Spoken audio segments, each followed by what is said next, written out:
మొత్తం 3 రోజులు చంద్రబాబు చెక్క భజన, లోకేష్ను పొగడడం, జగన్ను తిట్టడం. ఇది ఓవరాల్గా 3 రోజుల మహానాడు రామాయణాన్ని కట్టా కొట్టా తెచ్చే 3 ముక్కల్లో చెప్పాలంటే ఇది చంద్రబాబు చెక్క భజన, లోకేష్ లొల్లి, జగన్ను తిట్టడం. తర్వాత చంద్రబాబు నాయుడు గారు లోకేష్ కడప జిల్లాలో బాగా పొందారు. పౌరుషాల గడ్డ అన్నారు. కరెక్టే, పౌరుషాల గడ్డ కాబట్టి అడుగుతున్నాం. టీడీపీ నాయకులకు పౌరుషం ఉందో లేదో కానీ కడప జిల్లాలో పుట్టినందుకు మాకు పౌరుషం ఉంది కాబట్టి అడుగుతున్నాం. మీ క్యాబినెట్లో 25 మంది మంత్రులు ఉంటే కడప జిల్లాకు మంత్రి పదవి ఎందుకేలా? ఏమైంది? మీ యొక్క పౌరుషాల కంటే ఇవన్నీ మాటల్లోనే. గతంలో ఒక ముఖ్యమంత్రి, ఒక ఉప ముఖ్యమంత్రి ప్రాతినిధ్యం వహించినటువంటి జిల్లాకు 25 మంది మంత్రులు ఉంటే ఒక్క మంత్రి కూడా అర్హులు లేడా? ఇక్కడ ఒక్క ఎమ్మెల్యే కూడా మంత్రి పదవికి అర్హుడు కాడా? 6 సార్లు ఎమ్మెల్యేగా ఎన్నికైనటువంటి రాజకీయ భీష్మాచార్యుడు వరదరాజరెడ్డి అర్హుడు కాదా? లేదా ఒక మహిళా నాయకురాలు మాధవిరెడ్డి అర్హురాలు కాదా? ఒక యువకుడు కృష్ణ చైతన్య రెడ్డి అర్హుడు కాడా? ఒక బీసీ పుట్టా సుధాకర్ యాదవ్ అర్హుడు కాడా? లేదా కూటమిలో ఆరితేరిన రాజకీయ నాయకుడు బీజేపీ ఎమ్మెల్యే ఆదినాథుడు అర్హుడు కదా? అంటే ఊరికం ముహూర్తాన్ని సరిపోయినా పౌరుషాల గడ్డ అని చెప్పేసి మంత్రి పదవికి అర్హత లేదా? ఈ జిల్లాకు 100కి పైగా చైర్మన్ పదవులు ఇస్తే 3 దఫాలుగా జిల్లాలో ఒక్కరికి లేదు. ఒక్క చైర్మన్ పోస్టు లేదు జిల్లాకు. ఇదేనా పౌరుషాల గడ్డ? పక్కనే టీటీడీ ఉంది. టీటీడీ ఒక జంబో విమానం అది. దాంట్లో కడప జిల్లా నుండి ఒక సభ్యుడు లేడు. ఇక కడప జిల్లాకు సంబంధించి అనేక సమస్యలు ప్రస్తావించనే లేదు. ఒక స్టీల్ ప్లాంట్ తప్ప, ఆ స్టీల్ ప్లాంట్ కూడా విభజన చట్టం ప్రకారంగా స్టీల్ ఆధ్వర్యంలో నిర్మించాలి. Steel authority of India limited ఆధ్వర్యంలో నిర్మించాలి. దాని ప్రస్తావన లేదు. ప్రైవేట్ రంగంలో జిందాల్ ఆధ్వర్యంలో నిర్వహిస్తాము అని చెప్పడం జరిగింది. గతంలో మరి కంబాలజీ దగ్గర నిర్మిస్తారా లేకపోతే సునప్రాలపల్లి దగ్గర నిర్మిస్తారా? అది క్లారిటీ లేదు. జిందాలేమో సునప్రాలపల్లి దగ్గర 2 సార్లు వాళ్ళకు శంకుస్థాపన, 2 సార్లు శంకుస్థాపన జగన్ చేసింది అక్కడ. చంద్రబాబు నాయుడు ఏమో మైలవరం కంబాలజీ దగ్గర రాయలసీమ స్టీల్స్తో 2018లో శంకుస్థాపన చేశాడు ఆయన అక్కడ. మరి అక్కడ చేస్తారా, ఇక్కడ చేస్తారా? గతంలో జగన్మోహన్ రెడ్డి 25,000 మందికి ఉపాధి కల్పించే విధంగా 15,000 కోట్లతో చెప్పాడు. ఇప్పుడు మీరేమో 3,000 మందికి అంటున్నారు. అది పరిశ్రమనా లేకుంటే కుటీర పరిశ్రమ? తర్వాత వచ్చేసి మిగతా కడప, రాయచోటి, మదనపల్లి, బెంగళూరు రైల్వే మార్గం ఏమైంది? మీరు మ్యాచింగ్ గ్రాంట్ ఇవ్వని కారణంగా ఆ ప్రాజెక్టులు నిలిచిపోయినాయి. దాని గురించి ప్రస్తావించలేదు.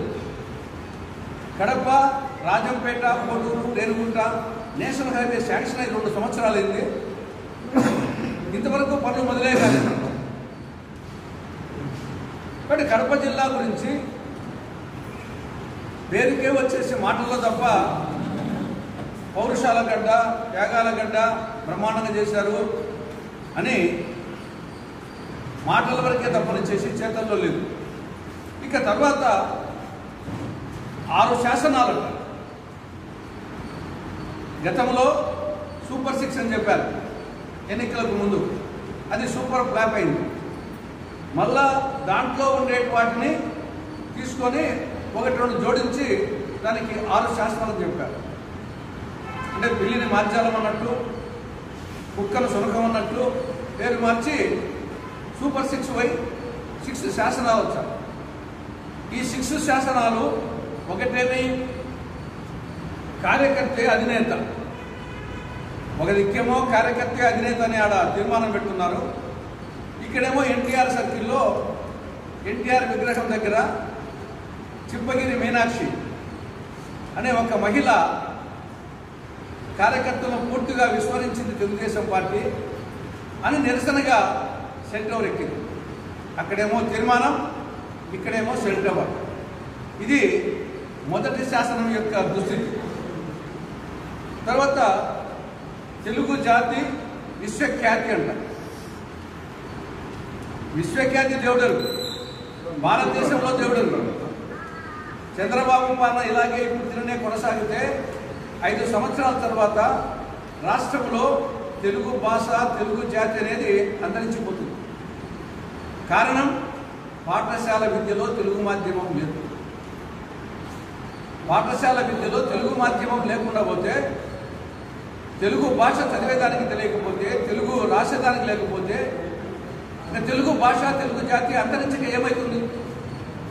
ఎన్టీ రామారావు గారు పార్టీ పెట్టిందే తెలుగు భాష కోసం, తెలుగు జాతి కోసం, తెలుగు వారి ఆత్మగౌరవం కోసం. ఆయన తెలుగు మాధ్యమంలో చదివిన వాళ్ళకు ఏపీపీఎస్సీలో వెయిటేజ్ మార్కులు ఇచ్చాడు. అలాంటిది ఇక్కడ పాఠశాల విద్యలో తెలుగు మాధ్యమమే లేకుండా చేశారు. పక్కన తమిళనాడు, కర్ణాటక, ఒరిస్సాలో కనీసం కొన్నైనా తెలుగు మాధ్యమం పాఠశాలలు ఉన్నాయి. కానీ తొలి భాషా ప్రయుక్త రాష్ట్రంగా ఉన్న ఆంధ్రప్రదేశ్లో తెలుగుదేశం పాలనలో తెలుగు మాధ్యమం లేదు. కాబట్టి విశ్వఖ్యాతి దేవుడు ముందు ఆంధ్రప్రదేశ్లో తెలుగు జాతి అంతరించిపోకుండా చూడమని చెప్తున్నాను. తర్వాత మిగతా రైతు గురించి, అన్నదాతకు అండంట. ఏమిటి అండ? సూపర్ 6లో ప్రకటించిన అన్నదాత సుఖీభవ 1 సంవత్సరం అయిపోయింది, ఇంతవరకు పైసా ఇవ్వలే. ఇంకా ఆ ప్రకారంగా చూస్తే అన్నదాత గురించి కాంగ్రెస్ అనేక విధాలుగా చేసింది. రుణమాఫీ చేశాం, 0 వడ్డీ పథకం అమలు చేశాం, పావలా వడ్డీ పథకం చేశాం, పంటల బీమా, తర్వాత వచ్చేసి ఇన్పుట్ సబ్సిడీ. తర్వాత రైతులకు చేసింది కాంగ్రెస్ పార్టీ. మేము చేసిన దాంట్లో పోలిస్తే మీది ఎంత? అదేవిధంగా మహిళలు కాంగ్రెస్ పార్టీ చేసిన దాంట్లో మీరెంత? సామాజిక న్యాయం అంటున్నారు. ఏమిటి మీ సామాజిక న్యాయం? మీ పార్టీ పుట్టక ముందే ఎస్సీలకు 15% రిజర్వేషన్ కల్పించ 15% రిజర్వేషన్లు కల్పించిన పార్టీ కాంగ్రెస్ పార్టీ. మీ పార్టీ పుట్టలేదప్పటికి. ఎస్సీలకు 6% రిజర్వేషన్, బీసీలకు 25% రిజర్వేషన్. కాసు బ్రహ్మాందరెడ్డి చీఫ్ మినిస్టర్ ఉన్నప్పుడే 1970లోనే అప్పటికి తెలుగుదేశం పార్టీ పుట్టలే, వైకాపా పుట్టలే, జగనే పుట్టలే, పవన్ కళ్యాణ్ పార్టీ పుట్ట. అప్పుడే వచ్చేసి 1970లోనే బీసీలకు విద్యా ఉద్యోగాల్లో 20% రిజర్వేషన్లు కల్పించిన పార్టీ కాంగ్రెస్ పార్టీ. 34% రిజర్వేషన్లు కల్పించిన పార్టీ స్థానిక సంస్థల్లో కాంగ్రెస్ పార్టీ. ముస్లిం మైనారిటీలకు 4% రిజర్వేషన్లు కల్పించిన పార్టీ కాంగ్రెస్ పార్టీ. బట్ ఏ కోణం ఎస్సీ ఎస్టీలకు సప్లాన్లకు చట్టబద్ధ కల్పించిన పార్టీ కాంగ్రెస్ పార్టీ. కాబట్టి మీ చెప్పినటువంటి 6 శాసనాల్లో మహిళలు తీసుకున్నా, రైతులు తీసుకున్నా, సామాజిక న్యాయం తీసుకున్నా, యువత తీసుకున్నా, ఫీజు రియంబర్స్మెంట్ కానీ, స్కాలర్షిప్లు కానీ, ఇవన్నీ ఎవరు ఇచ్చారు?